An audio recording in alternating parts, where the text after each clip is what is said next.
This is a video to demonstrate how to use the SwiftOne Quick Utility tool on the macOS. First, you launch macOS app for SwiftOne Quick Utility, and of course you need a SwiftOne. And to connect to this sound recorder, you would need on a MacBook Pro here, you need a USB-C to a micro USB adapter like this. And then you plug it in,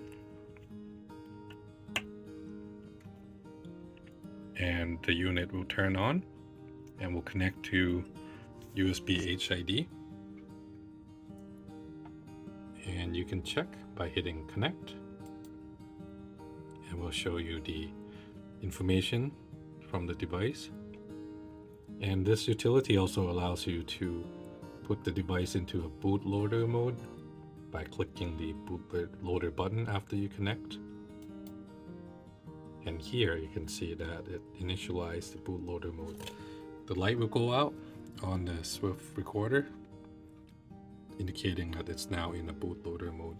You can also check whether or not it's in bootloader mode by clicking here, and this will query the device to tell you that it's in the bootloader mode. And once you have the device in bootloader mode, you can actually program it using ST30Q programmer. Let's see, I should have it here somewhere.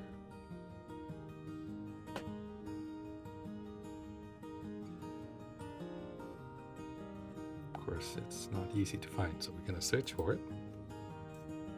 ST programmer Q. And it's launching.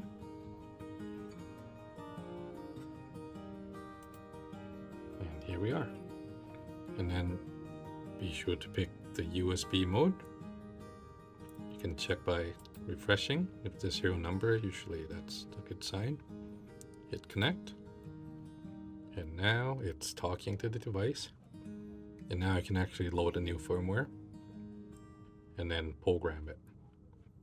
I don't have firmware here right now, but actually I do have a firmware right now. So we'll open the firmware. It's usually a hex file, and then hit download,